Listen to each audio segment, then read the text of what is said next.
that, to write out all the members of V, you just look at the left-hand side of all your substitution rules, right?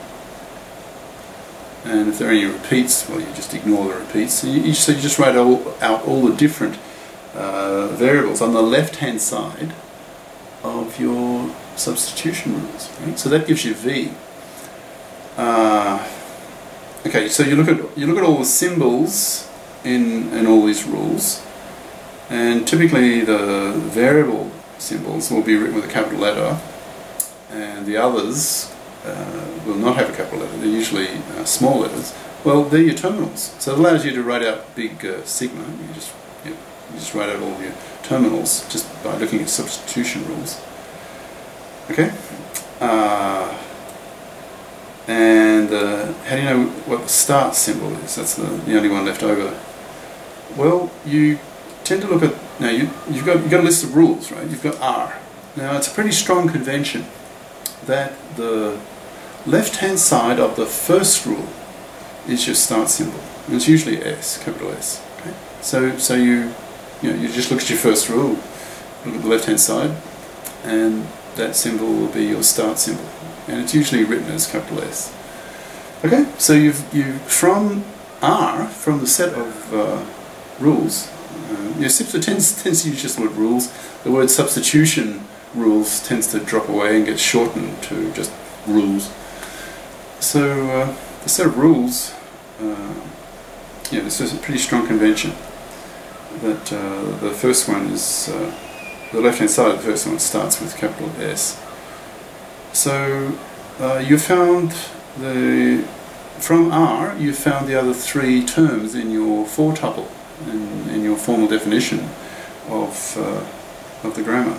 Okay, so you can derive V, capital sigma, and start state, right, from just observing, looking, examining your R, the substitution rules, or just the rules in R, the set of substitution rules. Okay, which is what I've been saying here. All right, let's now do what, we'll do two examples of CFGs, context-free grammars. Right? After a while, I'll probably stop using the full words of context-free grammars. I'll just start talking about CFGs and CFLs, context-free languages. You'll get the hang of it. You'll be so accustomed to it. You'll know what I'm talking about when I talk about CFGs, CFLs. Right? Okay, here's a grammar G3, our third example. A formal specification. So we use a four tuple, four terms.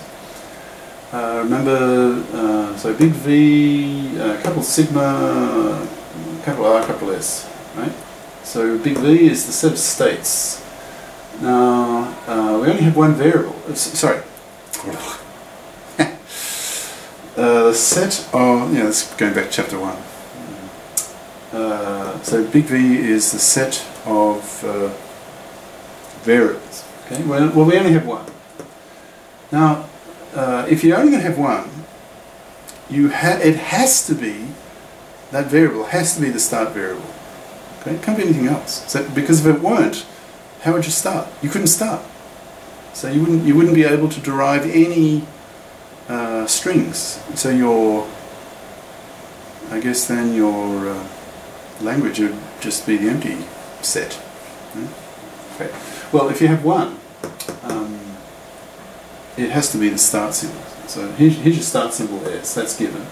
So you only have one variable in your V, your set of variables. It has to be S. Okay, so that's S. And we have two terminals, only two, little a, little b. Convention is terminal symbols tend to be written as small letters. Okay, so AB. R we're not given yet. So that's just a set of rules, substitution rules. We'll do that in a minute. And S is start state. Okay, so the rule set, set of substitution rules, in other words, R is, and we're using the vertical bars, the OR, So this is a sort of shorthand for 3 rules. So S can be substituted by ASB or SS or the empty string, epsilon, that before I was calling eta. And even that's wrong, it should be pronounced eta. Okay. Right, so you have 3 substitution rules, or just three rules here, written in shorthand this way. Now, okay, so that's the grammar, and say we're just given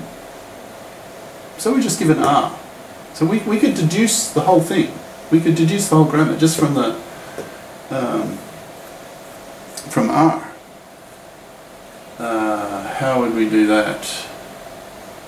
Well, you look at the capitals here. There's only one, right? So you immediately, and it's capital S. So so you know what V is. It's just the set of S. Okay. Now the only two. You look at all your rules. And you see there are only two terminals. So that's your sets, capital sigma. The rules. Well, you've got those, right? So you know what R is. There's 3 rules. And your starting state is, well, it has to be S. Right? It can't be anything else. There is no other variable, right? So it's S. Okay. All right. So how about the strings? You know, what is the? In other words, what is the language that this grammar generates? Well, you'd need to experiment, but here are some examples of strings that this language generates. So ABAB, that would be using this rule, I guess. And as many A's as there are B's, like this, all A's then B's, that would be using this multiple times, and then eventually this. And AAB, how do you get that? How to do that? Now you've got AB, you've got to repeat, so you're going to use that somehow. Now how then to get AAB?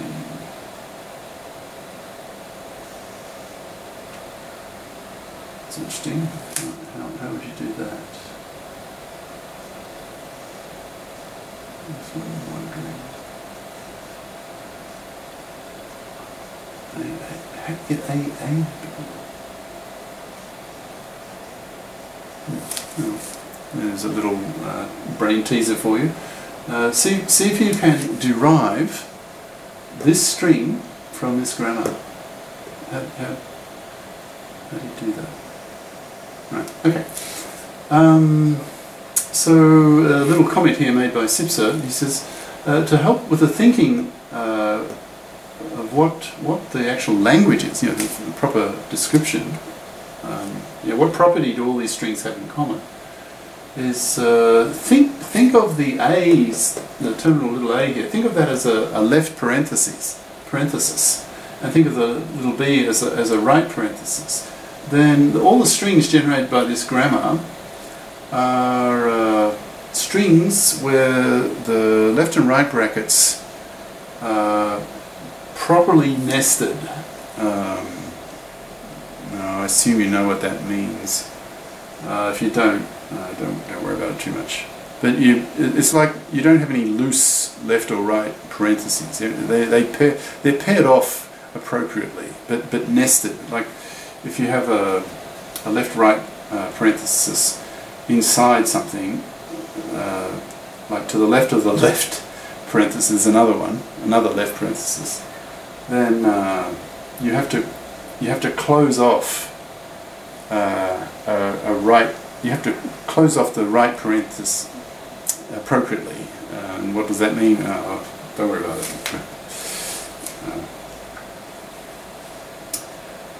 Okay, so another example. So example 2.4 is using the same numbers as in the textbook makes things easier. So that was our third example of a grammar. Here's our fourth. So G4. Here's its four tuple. Okay, the set of variables, the set of terminals, symbols, set of variable symbols, set of terminal symbols, the set of substitution rules, and the start variable, which is labeled EXPR, which stands for expression. Now this example here is in the context of arithmetic, right? So we're going to derive from this grammar strings that they're arithmetic expressions. You'll see what I mean in a minute. Okay. So let's see. So the variable symbols EXPR, short for expression, term, just a term, mathematical term, and factor. Okay, so there are three variable symbols, and the set of terminal symbols. There are 5 of them. Like little a plus times, and here's where the arithmetic comes in, and left and right parenthesis. Okay? Now the set of rules, substitution rules, how many are there? So there's a bar here, so there's two rules there, another bar, so 4, 5, 6. So we have six substitution rules, 6 rules in the set R. And the start variable is EXPR. Okay? The start variable is always a member of V. Well, there it is here. Okay. All right. Now, okay. So that's the grammar. We're given the grammar. Now, remember, a grammar generates strings of the language. So, what are some examples of some strings generated by this grammar? Well, here are 2. Now you can see the arithmetic expressions. Okay? So it's A plus A times A. Okay? You can derive that string of terminals from this grammar. And here's another one. Here's another string. In parentheses, A plus A times A. Okay? So you've got here 2 arithmetic expressions with just one. Well, the terminals are either parentheses, a plus or a minus, and that just leaves the A, which would be sort of like a number. All right. Now, next step, and it takes up a lot of space on Square, so it'll be the next session. But what we'll do now is, we can derive this expression and this expression, and we can do it pictorially, as using an image, a picture, in the form, of course, of parse trees. Talked about those a little bit before. So we will draw 2 parse trees, one for each of these expressions. Okay. So